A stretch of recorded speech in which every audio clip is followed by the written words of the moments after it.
안녕하세요. 미국 주식으로 온 대학이 미주은입니다.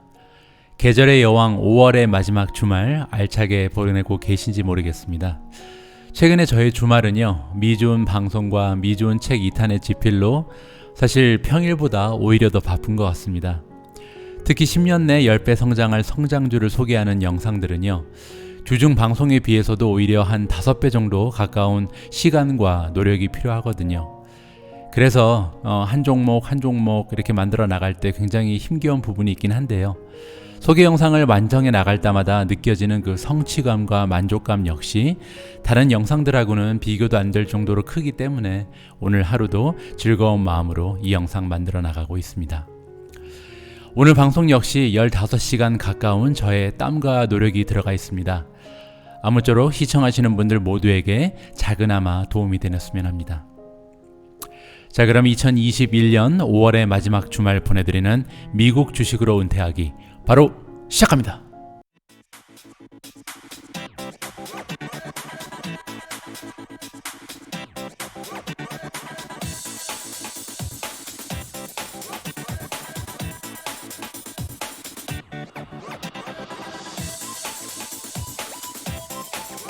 자, 그럼 10년 내에 10배 성장할 30종목 발굴 프로젝트. 오늘은 드디어 27번째 기업이 공개되는 날입니다. 과연 어떤 종목이 숨어 있을지 기대해 주시고요. 스마트라는 종목 이름을 들어보셨는지 모르겠습니다. 제2의 빵이라고 일컬어지는 5개의 주식을 모아서 만든 말인데요. 여기에 얽힌 얘기를 좀 잠시 드리면요. 2013년에 여러분들도 잘 아시는 CNBC의 매드머니라는 쇼가 있잖아요. 이 매드머니의 진행자인 짐 크레이머가 처음으로 빵이라는 말을 사용했다고 합니다. 알고 계신 것처럼 빵은 페이스북, 아마존, 넷플릭스, 구글을 뭉쳐서 이제 부르는 그런 말이었는데요. 나중에 애플까지 포함시켜서 FAANG로 진화했다고 합니다. 그러다가 이제 2020년이 돼서요, 앱 이코노미 인사이트라는 투자 자문 기관이 있었는데 이 기관에서 스마트라는 그 주식 5개를 모아서 차세대 빵이다라고 소개를 했다고 합니다. 여기에 들어가 있는 스마트는요, S는 스퀘어고요, M은 매치그룹, A는 알터릭스, 그리고 R은 로쿠, 마지막으로 들어가 있는 T는요, 더 트레이드 데스크, 이렇게 5개의 주식을 합쳐서 나중에 먼 훗날 차세대 빵이 될 수 있다, 이렇게 5개의 주식을 굉장히 좋은 주식으로 선정했다고 합니다. 오늘 우리가 함께 공부할 주식 역시 요 스마트 5개 주식 중에 하나인데요. 과연 어떤 주식일까요? 저도 투자를 하고 있습니다. 투자를 시작한 지는 몇 개월 되지 않아서 아직까지 주가의 흐름은 별 변화가 없긴 한데요. 오늘 우리가 함께 공부할 종목은 트레이드 데스크입니다. 2021년 5월 30일 일요일 방송의 제목은요, 광고 시장의 혁신 트레이드 데스크입니다. 미준 오늘의 이야기는요, 첫 번째로 트레이드 데스크를 아시나요? 두 번째로 트레이드 데스크 투자 매력 그리고 리스크를 정리해 보고요. 세 번째는 트레이드 데스크의 2025년 예상 주가를 함께 계산해 보도록 하겠습니다. 마지막은 역시 Catch Me If You Want로 오늘의 방송을 마무리합니다. 자, 오늘 방송 첫 번째 순서는요, 트레이드 데스크를 아시나요? 아직까지 트레이드 데스크라는 기업에 대해서 생소하신 분들 많이 계실 거라고 생각해서요, 이 기업에 대해서 상세한 설명을 먼저 드리도록 하겠습니다. 오늘 제가 공유하는 자료는요, 2021년 5월 1분기 인베스터 프레젠테이션에 나와 있는 내용하고요. 또 자료가 하나 더 있는데 2021년 1월 TV의 미래 보고서라고, 이 역시도 더 트레이드 데스크에서 자체 만든 보고서였습니다. 이 두 가지의 보고서 내용을 참조해서 만든 영상이라는 점 참고해 주시기 바랍니다. 자, 트레이드 데스크의 티커 네임은 TTD입니다. 여러분들 중에서 혹시 트레이드 데스크가 뭐 하는 기업인지 잘 모르시는 분들도 계실 것 같아서요, 뉘신지 먼저 살펴보도록 하겠습니다. Media Buying Platform Built for the Open Internet이라고 써 있습니다. 광고주 또는 에이전트들이요, 미디어상의 광고 공간을 살 수 있도록 도와주는 플랫폼입니다. 소프트웨어 전문 기업이라고 보시면 되겠죠. 어떤 기업이든지 전 세계 모든 잠재 고객에게 그들이 원하는 채널을 통해서 접근할 수 있도록 도와주는 기업이다, 이렇게 생각하시면 되고요. 다양한 채널의 광고 효과를 굉장히 투명하고 객관적으로 비교하면서 최선의 선택을 도와주는 기능을 갖고 있습니다. 규모가 굉장히 큽니다. 총 875개나 되는 광고 에이전트 그리고 브랜드가 트레이드 데스크를 이용한다, 이렇게 생각하시면 될 것 같습니다. 자, 트레이드 데스크와 함께 일하고 있는 광고 채널들을 먼저 살펴보도록 하겠습니다. 보시면은 We are Omni 채널이라고 나와 있잖아요. 굉장히 다양한 채널을 이용하는 그런 플랫폼이다라고 이야기를 해주고 있습니다. CTV라는 것은 스마트 TV랑 같은 말입니다. Connected TV의 약자거든요. Connected TV 그리고 웹사이트, 모바일 앱, 게임, 비디오, 팟캐스트, 소셜 미디어, 디스플레이. 그러니까 결국 포함되지 않는 채널이 없다는 거죠. 이렇게 모든 온라인 채널 광고가 가능하다 이렇게 설명을 해주고 있고요. 그리고 다양한 채널을 통해서 총 35억 명의 소비자와 연결이 가능하다. 이렇게 많은 숫자의 소비자와 연결이 가능한 이유가 앞에 나와 있는 것처럼 빠져있는 채널이 없기 때문에 누군가는 한 가지 정도의 채널은 이용할 거 아니에요. 따라서 이렇게 많은 숫자의 그 소비자들과 연결이 가능한 플랫폼이 트레이드 데스크다 이렇게 생각하시면 될 것 같습니다. 트레이드 데스크는요, 이렇게 말하고 있습니다. We buy the whole internet. 그만큼 이제 안 되는 채널이 없다는 얘기죠. 굉장히 많은 채널과 지금 협력을 하고 있는데요. 그 중에서 조금 유명한 채널만 몇 개 언급을 해보면요. ABC, BBC, Fox, 그리고 WSJ. WSJ는 월스트리트 저널을 얘기하죠. ESPN, 로쿠, 쇼피파이, 디스커버리, 틱톡, 바이두 등 사실 인터넷상의 대부분의 채널을 다 이용할 수 있다. 이렇게 생각하시면 됩니다. 물론 이제 자체적으로 광고 기능이 있는 구글이라든지 페이스북, 아마존은 제외하고 말이죠. 자, 총 225개가 넘는 마켓플레이스, 미디어에 광고가 가능하다. 자, 트레이드 데스크는 광고 회사인 건 맞는데요. 데이터와도 굉장히 밀접한 관련을 가지고 있습니다. 그래서 데이터 매니지먼트 플랫폼이라는 말이 나온 거고요. 우리는 광고 회사를 만들기에 앞서서 데이터 매니지먼트 회사부터 만들었다. 그러니까 광고를 제대로 하기 위해서는 일단 데이터가 필요하기 때문에 데이터 매니지먼트 회사를 먼저 만들었다라고 얘기를 해주는 겁니다. 광고주에게 어떤 광고 형태가 가장 적절한지를 알려주기 위해서는 데이터가 필요하다. 트레이드 데스크는요, 트레이드 데스크 자체적으로 가지고 있는 데이터, 그리고 고객사의 데이터, 그뿐만 아니라 서드파티 데이터까지 직접 구매해서 사용하고 있다고 합니다.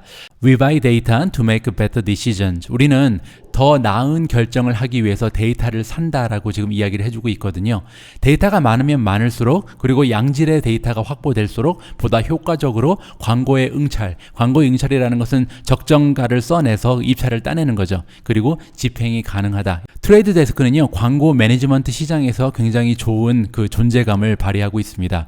보시는 것처럼 2021년 현재 약 67,400개가 넘는 기업이 트레이드 데스크를 이용하고 있고요. 광고 캠페인 매니지먼트 시장 점유율을 살펴보면 무려 11.88%를 차지하고 있는 상황입니다. DSP 시장이라고 나와 있는데요. DSP라는 것은 디맨드 사이드 플랫폼의 약자고요. 이는요, 단순히 광고를 사는 것에서 벗어나서 어떤 고객을 상대로 또 어떤 광고를 어떤 매체를 통해야 되는지까지 제안을 해주는 토탈 서비스를 이야기합니다. 요즘에는 이제 인공지능을 사용해서 이런 것을 굉장히 효과적으로 해내고 있다고 하죠. 전체 광고주 중에서요, 한 43% 정도 되는 사람들이 트레이드 데스크를 이용한다고 합니다. 물론 이제 중복 이용을 하는 고객들이 많이 있기 때문에 이렇게 높은 숫자들이 나올 수 있는 거긴 합니다만, 2018년도에 1분기를 보시면요, 전체 광고주 중에서 한 18% 정도만 트레이드 데스크를 사용했었거든요. 그러던 것이 불과 2년 만에 43%까지 수식 상승하고 있다. 이렇게 우리가 이해를 해볼 수가 있습니다. 구글의 더블 비드 매니저라는 DSP 플랫폼이 있는데, 이 DSP에 이어서 당당 2위 자리를 차지하고 있는 것이 더 트레이드 데스크다. 굉장히 높은 시장 점유율을 보여주고 있습니다. 자, 다음 슬라이드에서는요, 또 트레이드 데스크가 이렇게 성공적인 모습을 보일 수 있었던 그들의 차별성을 나름대로 제가 정리해 봤습니다. 첫 번째로 말씀드릴 수 있는 부분은요, 그들은 오로지 광고 집행을 할 수 있는 테크놀로지만을 제공하고 있습니다. 그 얘기는 뭐냐면요, 지금 6칸으로 되어 있는 것은 뭐냐면 광고 시장에서 다른 비즈니스 모델들, 그리고 이 비즈니스 모델들 중에서도 테크놀로지를 제공하는가 아니면 서비스까지도 제공하는가, 이렇게 6가지의 카테고리로 나눠 봤는데요. 그 중에서 보시는 것처럼 트레이드 데스크는 단지 한 개의 카테고리에 속합니다. 따라서 광고를 사는 기능만 하고요. 그것도 풀 서비스를 제공하는 것이 아니고, 서비스 자체는 사실 기업들이 셀프 서비스를 이용하는 거나 다름이 없습니다. 인공지능이 다 알아서 해주긴 하지만요. 그리고 이제 이들이 제공하는 것은 바이어의 기능인데 테크놀로지를 제공하는 플랫폼에 불과하다. 이렇게 자기 자신의 특성을 요 그림을 통해서 설명을 해주고 있고요. 그리고 MSA라는 모델을 사용하고 있는데요. MSA MSA는 마스터 서비스 어그리먼트의 약자입니다. 마스터 서비스 어그리먼트는 뭐냐면요, 계약을 이렇게 우리 두리뭉실하게 해놓고요, 가까운 미래에 다가오는 건당 계속해서 계약을 발전시켜 나가는 이러한 계약 방식을 얘기합니다. 따라서 굉장히 유연하고 합리적인 파트너십을 유지하기 굉장히 안성맞춤이다. 이렇게 이해하시면 될 것 같고요. 구글, 페이스북, 아마존과 달리 어떤 미디어도 소유하고 있지 않은 기업이 트레이드 데스크이기 때문에 굉장히 믿을만하죠. 객관적이고 또 그 최고의 효율성을 가진 광고 집행을 도와줄 수 있는 매체다. 이렇게 우리가 생각을 해볼 수가 있습니다. 또한 광고에 대한 수요 공급을 굉장히 투명하게 보여줄 수 있는 시스템을 가지고 있거든요. 따라서 매도자와 매수자가 굉장히 공정하게 거래를 하게끔 도와주는 역할을 합니다. 또 트레이드 데스크는요, 그들의 정체성을 다음과 같이 표현하고 있습니다. We are an enabler, not a disruptor. 최근에 혁신적인 모습을 가지고 있는 성장주들 대부분이 해당 산업을 이렇게 혁신하면서 파괴한다고 얘기하잖아요. 그런데 트레이드 데스크는 그렇게 얘기하지 않습니다. 우리는 광고 시장을 파괴하기 위해서 온 것이 아니고 이미 광고 시장에서 자리 잡고 있는 광고 에이전시들 그리고 기업들을 도와주기 위해서 왔다. 따라서 우리는 광고계를 도와주기 위해서 존재한다라고 그들의 정체성을 설명해 주고 있습니다. 자, 이번 챕터에서는요, 트레이드 데스크의 투자 매력과 리스크를 함께 공부해 보도록 하겠습니다. 자, 지금 보고 계신 슬라이드는요, 트레이드 데스크 프레젠테이션 상에서 그들이 이제 발표를 한 거죠. 앞으로 우리의 미래는 다음과 같은 곳에 우리가 포커스를 맞춰서 전략을 세워보겠다. 그들이 말하는 그들의 포커스를 바탕으로 해서 두 번째 챕터를 진행해 볼까 합니다. 그들이 말하는 첫 번째 포커스는요, Unified ID 2.0인데 굉장히 중요한 부분이기 때문에 제가 다음 슬라이드에서 조금 더 자세히 설명을 드리고요.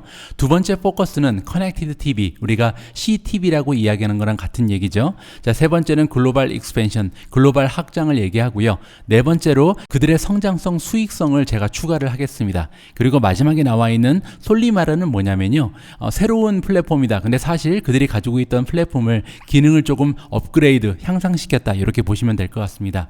이 솔리마드라는 새로운 이름의 플랫폼을 조금 더 자세히 살펴보면요, 일단 목표 중심의 광고 시스템이다. 이 이야기는 뭐냐면요, 목표를 달성할 때까지 광고를 계속해서 알아서 인공지능이 진행해 준다고 보시면 될 것 같습니다. 그 얘기는요, 예를 들어서 클릭수를 몇 번으로 목표를 정해 놓는다든지 아니면은 총 판매 대수라든지 아니면은 판매 수익이라든지 이렇게 목표를 설정해 놓고요, 이 목표를 만들어낼 때까지 인공지능이 알아서 그 광고를 집행해 주는 이러한 플랫폼이라고 생각을 하시면 될 것 같습니다.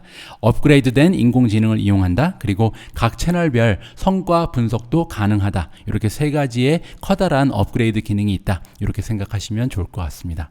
자, 앞에서 말씀드린 것처럼 지금 나와 있는 Unified ID 2.0은 굉장히 중요한 의미를 가지고 있습니다. 그래서 조금 더 자세하게 한번 살펴볼 텐데요.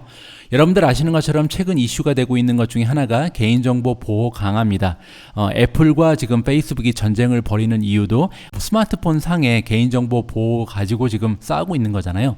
인터넷상도 마찬가지입니다. 사실 지금 여러분들이 인터넷을 사용하실 때 맞춤형 광고를 보실 수 있는 이유는 서드파티 쿠키가 있기 때문이거든요. 그런데 이 서드파티 쿠키가 굉장히 만들어진 지 오래됐고 이제 최근에 개인정보 보호 문제가 굉장히 불거지고 있기 때문에 여기에 대한 대안이 굉장히 절실하게 요구된다. 이러한 시대적 상황이 있습니다. 거기에서 지금 Unified ID 2.0은요, 이메일 주소를 가지고 트래킹을 하기 때문에 익명의 아이디를 사용해서 개인정보 보호법 접촉 없이도 타겟 광고 집행이 가능하다고 합니다. 따라서 이메일 주소만 가지고 있지 이 사람이 그 뒤에 있는 이 아이디 뒤에 있는 사람이 누군지는 도무지 알 수가 없다는 거죠. 따라서 개인정보 보호법하고는 접촉이 안 된다. 이러한 이유 때문에 앞으로 업계의 표준으로 자리 잡을 가능성이 굉장히 높다고 합니다. 이러한 방식을 지금 도입하고 있는 것이 바로 트레이드 데스크고요. 자, 다음은 TV 광고에 대해서 조금 얘기를 해볼 텐데요. 이 부분이 트레이드 데스크의 미래에 있어서 굉장히 중요한 부분입니다. 그들이 이야기하기를요, 미래의 TV는 구독 모델이 아니고 광고 수익으로 운영될 것이다라고 굉장히 확신에 찬 목소리를 내고 있습니다. 물론 이제 디즈니나 아니면은 넷플릭스처럼 스트리밍 서비스를 구독 모델로 운영하는 그런 회사들이 지금 굉장히 잘 나가고 있잖아요. 하지만 그들은 사실 TV 프로그램은 아니죠. 그들은 이제 영화를 주로 제공하는 스트리밍 서비스고요. 물론 드라마 많이 있지만 전반적으로 다양한 채널을 제공하는 TV들은 대부분 다 광고 수익으로 운영이 될 것이다. 이렇게 이야기를 해주고 있습니다. 지난해 닥쳐왔던 그 팬데믹은요, 굉장히 세상에 많은 변화를 끼쳤는데 그 중에 하나가 CTV 시장의 성장이라고 합니다. 2020년은 TV 광고 시장의 변곡점으로 기억될 것이라고 합니다. TV 광고 시장은 이제 다시 과거로 돌아갈 수 없는 길을 걷고 있다. 광고주들이 전통적인 TV보다 스트리밍 서비스를 통해서 더 많은 소비자와 접촉하게 될 수 있는 첫 번째 해가 바로 2020년이었다고 합니다. 굉장히 역사적으로 의미가 있는 그런 해죠. 2019년까지는 전통적인 TV, 즉 케이블 TV라든지 위성 TV가 오히려 더 많은 시청자를 접촉하고 있었는데 작년부터 2020년부터는 스트리밍 서비스를 이용하는 사용자가 옛날 전통적인 TV를 이용하는 사용자보다 오히려 더 많아졌다. 이렇게 이해하시면 될 것 같습니다. 자, 이러한 시대의 변화는요, 다음과 같은 설문조사의 내용을 보고도 우리가 확인을 해볼 수가 있는데요. 미국 케이블 TV의 구독자 중에 약 15%가 2020년에 구독을 해지했다고 합니다. 이렇게 15%나 구독을 해지한 다음에 남아있는 구독 가구의 수는요, 약 7,800만 가구 정도가 된다고 하고요. 그런데 이 7,800만 가구 중에 올해 2021년 안에 다시 구독 해지를 할 것이라고 얘기하는 사람들이 27%나 된다고 하네요. 엄청난 숫자죠. 그리고 이 27% 중에서 가장 높은 비율을 차지하고 있는 것이 18세에서 34세다. 18세에서 34세는요, 무려 36%가 케이블 TV를 떠나갈 것이다 라고 이야기를 해주고 있습니다. 자, 이렇게 많은 시청자들, 구독자들이 위성 TV나 케이블 TV를 떠나서 지금 스트리밍으로 옮겨가고 있잖아요. 이러한 추세는 TV 광고 시장에도 엄청난 변화를 예고하고 있습니다. 케이블 TV 구독을 해지한 응답자 중에 51%가 이야기를 하기를요, 나는 한 달에 $20 이상은 스트리밍 구독에 사용하지 않을 것이라고 응답했다고 합니다. 따라서 뭐 넷플릭스라든지 디즈니를 이렇게 구독을 하고 나면 나머지 다른 채널을 또 구독하기는 조금 어려울 수도 있다는 거죠. 그리고 오직 14% 정도 되는 사람들이요, 광고 없는 스트리밍 서비스를 위해서 프리미엄 구독비를 지불할 의사가 있다고 합니다. 따라서 나머지 86%나 되는 사람은 광고가 있어도 되니까 조금은 절약하면서 살아가겠다, 이렇게 이야기를 해준 거죠. 여러분들 다 잘 알고 계신 것처럼 2020년은 사실 광고 시장에게는 굉장히 어려운 해였습니다. 왜냐하면 많은 기업들이 어려움을 겪었잖아요. 경제적으로 어려운 상황을 겪으면서 가장 쉽게 세이빙할 수 있는 그 부분이 뭐냐면요, 인력을 줄인다거나 아니면은 광고비를 줄인다거나 마케팅, 세일즈 아니면은 연구 개발비 같은 것을 줄여나가면서 좀 수익을 창출할 수 있도록 노력한 것이 기업들의 전반적인 모습이었거든요. 자, 그럼에도 불구하고 CTV는요, 굉장히 선전했습니다. 자, 지금 보시는 것처럼요, 2020년 1월부터 9월까지의 모습인데요. 모든 채널의 광고 매출이 지금 적게는 4%에서 뭐 심하게는 44%까지 하락을 했습니다. 굉장히 많이 광고 매출이 줄어들었죠. 그 와중에요, 지금 여기 보시면 OTT라고 써 있잖아요. OTT는 온더 톱의 약자인데 스트리밍 서비스를 얘기합니다. 즉 커넥티드 TV 같은 경우는 매출이 오히려 17% 상승했습니다. 그렇기 때문에 여러분들 잘 아시는 로쿠 같은 주식이 좋은 매출의 성장을 보여줄 수 있었던 거죠. 자, 이렇게 CTV라든지 OTT 광고 매출이 늘 수 있었던 이유는요, 저예산으로도 최고의 광고 효과를 낼 수 있기 때문에 기업들이 굉장히 선호를 했다, 이쪽으로 다 몰려들었다, 이렇게 우리가 생각을 해볼 수가 있는 거죠. 자, 그러면 최근 들어서 왜 기업들이 이 커넥티드 TV 광고로 몰려드는지 그 장점을 한번 정리를 해보겠습니다. 일단 케이블 TV는요, DMA 마케팅만 가능하다고 합니다. 그 얘기는 뭐냐면 지역별로 같은 광고를 내야 된다고 합니다. 예를 들어서 내가 방송하고 있는 지역이 서울 지역이면 서울 사람들은 다 똑같은 광고를 봐야 되고요.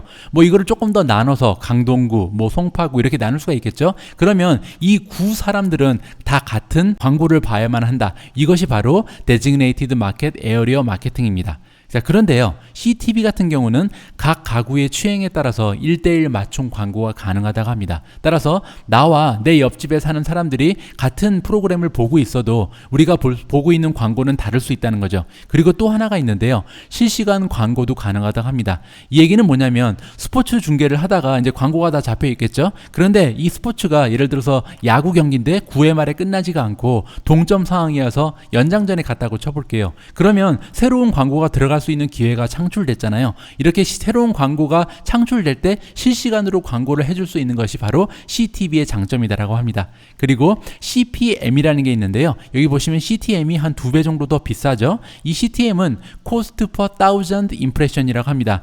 그러니까 1000번 보일 수 있게 만들어 주는데 얼마의 돈이 필요한가. 1000번 보여주는데 그 1000번 중에서 몇 번의 클릭이 나오던 상관없이 무조건 돈을 내야 되는 겁니다. 여기 보시면 1000번을 보여주는데 트래디셔널 TV는 한 $10 정도를 내야 되고, 그리고 이제 커넥티드 TV 같은 경우는 1000번을 보여주는데 $20를 내야 되잖아요. 이렇게 보면은 CTV가 조금 더 비싼 광고라고 느껴지죠. 그런데 문제는 CTV 같은 경우는 앞서 말씀드린 것처럼 각 가정마다 다른 광고, 나한테 맞는 맞춤형 광고를 보고 있기 때문에 이 광고로 인해서 클릭이 발생할 확률, 그로 인해서 매출이 발생할 확률이 굉장히 높다는 거예요. 따라서 광고 효과는요, 비용 대비 2배 이상 CTV가 더 오히려 높다고 합니다. 2배 정도 높은 가격을 지불하는데도 불구하고 워낙 효과가 좋기 때문에 나중에 그 비용 대비 광고 효과를 보면 오히려 커넥티드 TV가 전통적인 TV보다는 2배 이상 효과가 높다는 점 기억하시면 좋을 것 같고요. 자, 이번 슬라이드도 트레이드 데스크 투자에 있어서 굉장히 중요한 부분인데요. 전체 글로벌 광고 시장의 규모는 약 725빌리언이라고 합니다. 자, 그런데 여기서 2020년 한 해 트레이드 데스크의 전체 광고 집행비를 우리가 한번 살펴보면요, 4.2빌리언 정도가 나와요. 그 얘기는 뭐냐면 전체 시장의 규모는 725빌리언인데 지금 트레이드 데스크를 통해서 집행되는 광고는 4.2밖에 안 된다. 따라서 전체 시장의 0.6%만 지금 기여를 하고 있는 거잖아요. 따라서 굉장히 작은 수치죠. 1%도 되지 않는 거잖아요. 그런데 여기서 더 중요한 점은 725빌리언에서요, 약 32%에 해당하는 230빌리언이 전통적 TV 광고가 차지하고 있다고 합니다. 그런데 제가 아까 말씀드린 것처럼 이 전통적인 TV 광고는 언젠가는 스트리밍 서비스 그리고 CTV 쪽으로 옮겨올 가능성이 높다고 말씀드렸잖아요. 따라서 이 마켓이 그대로 트레이드 데스크가 노려볼 수 있는 커다란 시장으로 변모하는 거죠.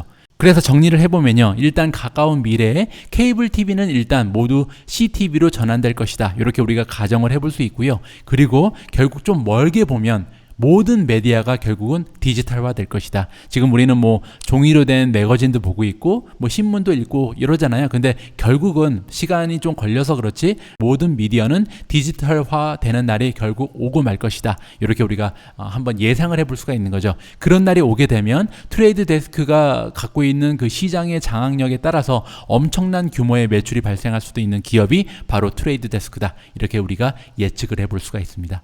자, 다음은요, 트레이드 데스크의 존재감을 함께 살펴보도록 하겠습니다. 일단 미국에서만 8천만 가구에 접근을 할 수 있는 그런 힘을 가지고 있고요. 두 번째로 총 1억 2천 개의 커넥티드 TV 장비와 연결이 되어 있다고 합니다. 자, 그리고 아까 말씀드린 것처럼요, 트레이드 데스크는 전 세계 35억 명의 소비자와 연결이 되어 있는 플랫폼이라고 합니다.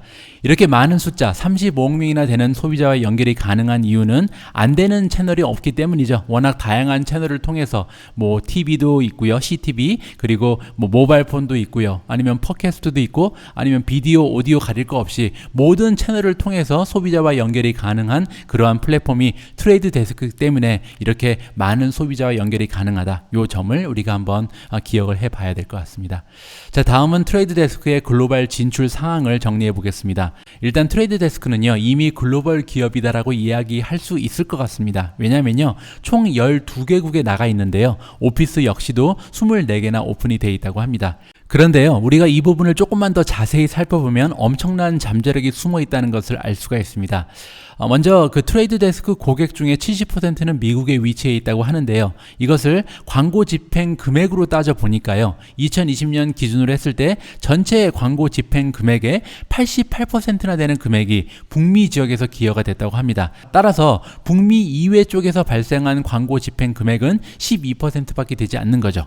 그런데 여기서 문제는 뭐냐면요, 글로벌 광고 집행 비용의 전체를 기준으로 했을 때, 그러니까 디지털만 하는 것이 아니고요, 전체 글로벌 광고 집행 집행 비용 중에 67%는 북미 이외 지역에서 발생을 하고 있다고 합니다. 따라서 시장의 규모는 북미보다 훨씬 더 크다고 할 수 있잖아요. 북미는 지금 33%밖에 되지 않으니까요. 그런데 지금 트레이드 데스크는 이렇게 작은 시장에서 88%를 해내고 있고 67% 시장에서는 12%밖에 광고 집행을 못하고 있기 때문에 따라서 앞으로 이 67%나 되는 시장을 조금 더 개발한다면 엄청난 성장을 이룰 수도 있다. 이렇게 우리가 계산을 해볼 수가 있겠죠. 하지만 트레이드 데스크가 지금까지 보여준 매출 그리고 수익 성장은요 굉장했습니다. 일단 매출 규모를 좀 살펴보면요 2014년부터 2020년까지 6년간 매출이요 무려 18배 이상 성장을 했습니다. 이거를 연평균으로 나눠보면요 약 62.7% 매년 성장했다는 셈이 되거든요. 그리고 같은 기간에 2014년부터 2020년까지 6년간 그로스 스펜드를 살펴보면 그로스 스펜드라는 것은 이제 트레이드 데스크의 고객사에서 얼마나 많이 광고 집행을 했는가 그 금액을 얘기하는 거죠. 그 광고 집행비 역시도 20배 정도 성장을 했다고 합니다. 단 6년 만에 말이죠. 따라서 이것도 역시 연 평균으로 나눠보면요 매년 64.6%라는 어마어마한 성장을 지난 6년 동안 보여온 기업이 바로 트레이드 데스크다. 이렇게 생각해 볼 수가 있습니다. 자, 그리고 앞에서 설명드린 것처럼 2020년은 사실 모든 광고 시장에 굉장히 암흑기였습니다. 이렇게 팬데믹 영향 속에서도 매출의 성장을 보시면요 26%나 성장한 걸 볼 수가 있고요. 그리고 광고 집행비 역시 예년과 별 차이가 없는 34% 굉장히 좋은 성장을 보여줬습니다. 자, 트레이드 데스크의 또 하나의 투자 매력은요 그로스 프로핏에 있습니다. 그로스 프로핏 우리가 총 수익이라고 부르는 거죠. 전체 매출에서 직접 비용 코스트 오브 세일즈를 빼고 남아있는 프로핏을 얘기하죠. 그런데 이 총 수익이요 굉장히 좋습니다. 자, 일단 트레이드 데스크의 총 수익을 2016년부터 2020년까지 비교를 해보니까요 4년 만에 4배 정도 성장했다는 것을 볼 수가 있습니다. 이것을 연 평균으로 나누어 보니까 약 매년 41.7% 성장했다. 굉장한 모습이죠. 그리고 2020년만 따로 띄어서 보면요 그로스 프로핏 마진이 무려 78.6%에 달합니다. 자, 이렇게 총수익이 높다는 얘기는 얼마든지 그 연구개발비라든지 아니면 세일즈 앤 마케팅 비용을 줄여서 그 넷 인컴을 극대화할 수 있는 그런 잠재력을 가지고 있는 기업이다. 이렇게 생각해 볼 수가 있겠죠. 자, 그런데 트레이드 데스크는요 그로스 프로핏만 좋은 기업이 아닙니다. 자, 넷 프로핏을 한번 살펴보시도록 하겠습니다. 또 트레이드 데스크의 순이익은요 지금 2016년부터 2020년까지 4년 동안 12배 가까이 성장을 했습니다. 보시는 것처럼 2016년에는 20밀리언 정도밖에 되지 않았던 순이익이 지금 242밀리언까지 올라갔잖아요. 이 얘기는 연평균 85.5% 정도 성장했다는 엄청난 계산이 나옵니다. 자, 그리고 2020년만 띄어서 보면요 넷 프로핏 마진, 넷 인컴 마진이 무려 29% 정도 된다는 것을 볼 수가 있습니다. 자, 29%면 굉장한 프로핏 마진이거든요. 따라서 지금 성장도 굉장히 좋은 모습을 보이고 있지만 순이익률도 굉장히 높은 기업이다. 굉장히 특이한 형태의 성장주라고 우리가 평가를 해볼 수가 있습니다. 자, 트레이드 데스크는 사실 현금을 굉장히 잘 만들어내고 있는 기업이죠. 왜냐하면 지금 흑자인데 흑자일 뿐만 아니라 순이익이 지금 29%가 만들어지고 있잖아요. 따라서 발란시트에 그렇게 걱정이 없겠지만 그래도 혹시 모르니까 발란시트를 한번 살펴보도록 하겠습니다. 먼저 커런트 레이시오를 보면요. 커런트 에셋을 커런트 라이어빌리티로 나눈 것이죠. 보시는 것처럼 2170149를 1263476으로 나눴습니다. 그렇게 해보니까 1.72가 나거든요. 이 이야기는 뭐냐면 1년 내에 갚아야 되는 부채에 비해서 1년 내에 현금화할 수 있는 유동성 자산이 약 72% 정도 더 많다는 거죠. 따라서 굉장히 안전한 상태다. 현금의 흐름이 굉장히 좋다. 이렇게 생각을 해볼 수가 있고요. 다음은 장기적인 관점으로 좀 보겠습니다. 총 자산 중에서 부채 비율이 어느 정도 되는지 보는 거죠. 토탈 라이어빌리티를 토탈 에셋으로 나누어 주는 겁니다. 토탈 라이어빌리티는 1.518.386이고요. 토탈 에셋은 2.602.699입니다. 해보니까요 0.58이 나오는데 이야기는 58%죠. 따라서 부채 비율이 좀 높기는 합니다. 왜냐하면 전체 자산 중에 58%가 부채고 나머지 42%만 지금 자기 자본 내 돈이잖아요. 따라서 앞으로 부채 비율이 어느 정도 감소가 되는지를 좀 우리가 지켜볼 필요가 있습니다. 자, 그리고 트레이드 데스크는요, 이번에 어닝 발표를 하면서 10-for-1 주식 분할 발표를 했습니다. 10대 1로 주식을 분할하겠다는 건데, 이 부분은 사실 기업의 내재 가치랑은 직접적인 연관은 없지만요. 하지만 주가의 가격이 좀 낮아지게 되면은 많은 사람들한테 접근성이 용이해지고, 그렇게 되면 주가가 어느 정도는 영향을 받을 수도 있거든요. 그런 의미에서 한번 이 주식 분할 내용을 살펴보도록 하겠습니다. 방금 전에 말씀드린 것처럼 주식은 10대 1 분할을 합니다. 따라서 지금 가격에서 10%만 주면은 이제 트레이드 데스크의 주식을 살 수 있는 길이 열리는 거죠. 자, 일단 2021년 6월 9일이 레코드 데이시라고 나오는데요. 이 레코드 데이시 뭐냐면 기존 주주 명단을 확인하는 날입니다. 따라서 6월 9일 날 우리가 주주가 돼 있어야겠죠? 그래서 이 주주 명단에 우리가 이름을 올리면요. 6월 16일 날 됐을 때 분할된 주식이 우리한테 배분이 됩니다. 그러니까 6월 16일 날 받을 수 있다는 거죠. 그리고 6월 17일부터는요. 엑스 디비던 데이시라고 해서 분할된 주가로 드디어 주식이 매매가 시작한다. 따라서 6월 17일부터는 지금 가격에서 한 10분의 1밖에 안 되는 가격을 주고도 트레이드 데스크를 매수할 수 있게 그렇게 바뀐다. 이렇게 이해하시면 될 것 같습니다. 여기서 여러분들께서 궁금해 하실 부분이 하나 있을 것 같아서 제가 미리 좀 답변을 드리겠습니다. 자, 그러면 6월 9일 날 기준으로 지금 명단을 확인한다 그랬는데, 만약에 내가 6월 10일부터 6월 16일 사이에 트레이드 데스크의 주식을 매수한다면 나도 분할된 주식을 받을 수 있는가 없는가, 이 부분이 굉장히 궁금하실 수 있잖아요. 사실 분할된 주식을 받을 수는 있습니다. 당연히 내 돈을 주고 샀는데 만약에 분할이 됐는데 주식을 못 받는다면 손해보잖아요. 따라서 당연히 분할된 주식을 받을 수 있겠죠. 그런데 추가적인 시간이 소요된다고 합니다. 왜냐하면 기존 주주 명단에 내 이름이 빠져 있잖아요. 따라서 나중에 추가 명단에 포함이 되기 때문에 어느 정도 시간이 좀 걸릴 수 있다. 이 부분을 생각하시면 좋을 것 같습니다. 자, 이번 슬라이드에서는요, 트레이드 데스크 투자 매력을 간단히 정리해 보도록 하겠습니다. 일단 CEO가 굉장히 훌륭한 분입니다. 제프 그린이라는 사람인데요. 디지털 광고 마케팅의 제1세대라고 합니다. 따라서 이 디지털 마케팅 하면 거의 최고의 전문가가 이 기업을 이끌고 있다. 이렇게 생각해 볼 수가 있고요.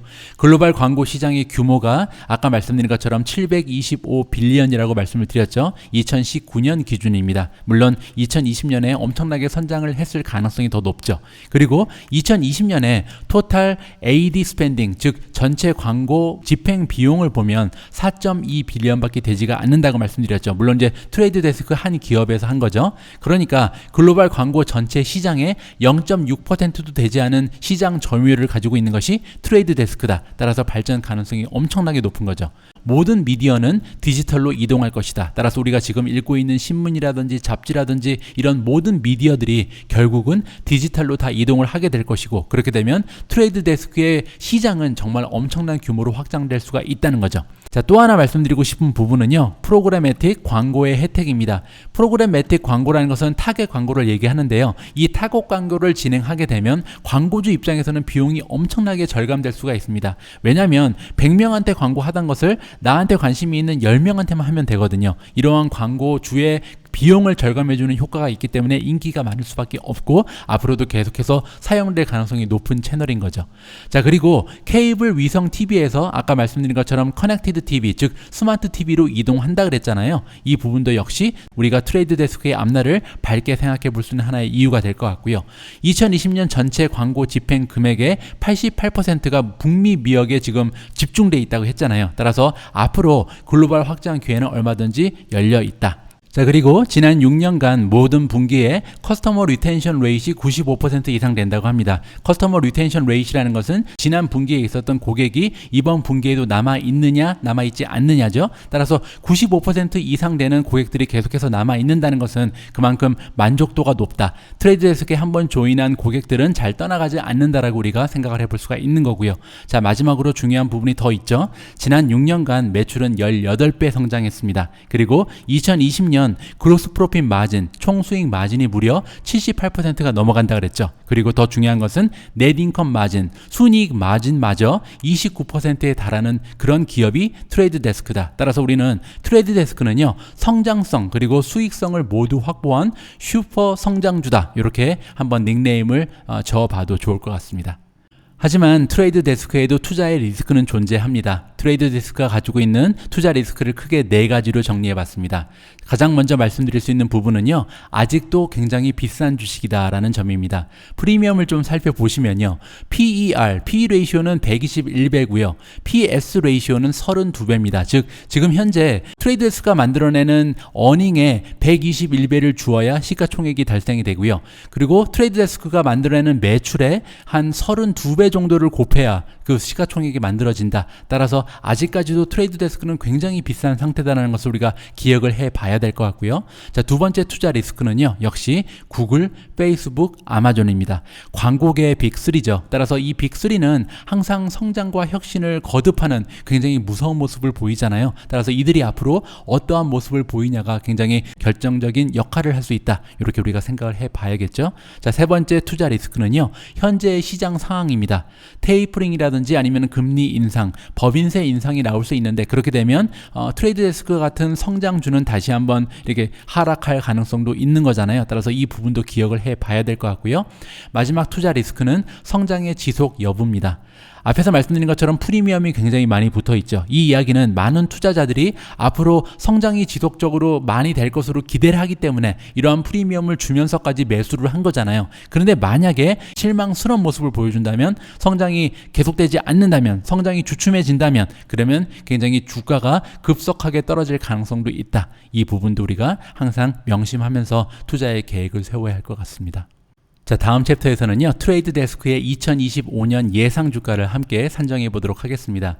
미주은의 예상 주가 산정 방식은 2가지가 있잖아요. 일단 가치주 우량주는 타겟 프라이스 이퀄 어닝 퍼 쉐어 곱하기 프라이스 투 어닝 레이시오를 사용하고요. 성장주의 경우에는 타겟 프라이스 이퀄 레비뉴 퍼 쉐어 곱하기 프라이스 투 세일즈 레이시오를 사용합니다.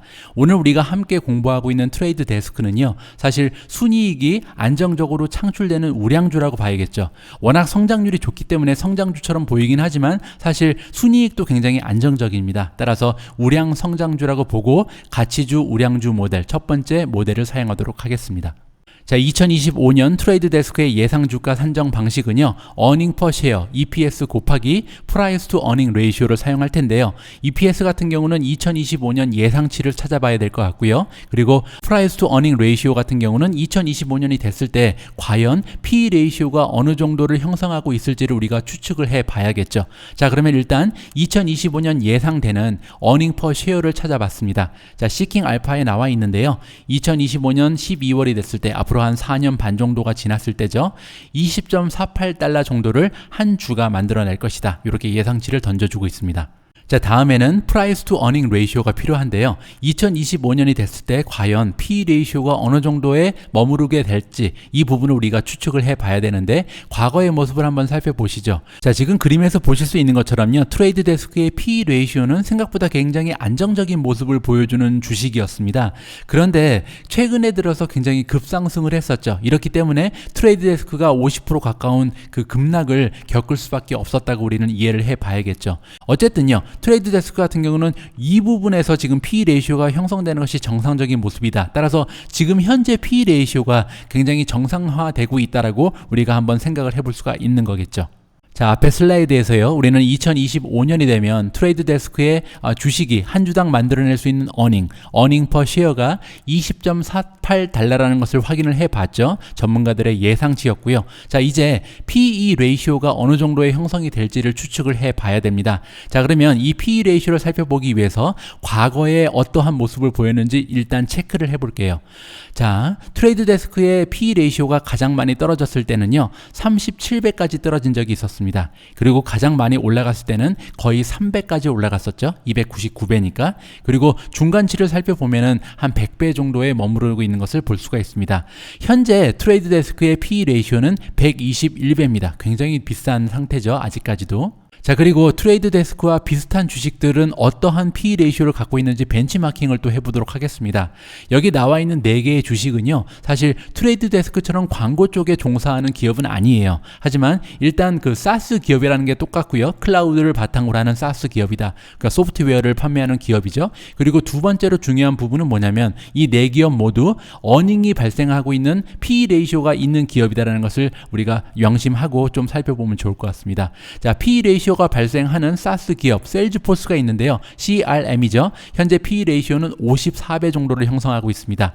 어도비 같은 경우는 43.9배, 줌은 굉장히 비싸죠. 147배고요. 마지막으로 서비스나우가 가장 비싼 주식인데 현재 1년간 만들어내는 어닝에 비해서 주가가 630배나 올라가 있는 그런 상태입니다. 이렇게 네 가지의 주식을 봤을 때 지금 트레이드 데스크의 PE 레이쇼는 결코 싸지 않다. 하지만 줌이라든지 서비스나우에 비하면 오히려 이 PE 레이쇼가 어느 정도 유지될 가능성도 우리가 생각해 볼 수가 있는 거겠죠. 과연 어떤 방향으로 흐르게 될지는 사실 아무도 알 수는 없지만요.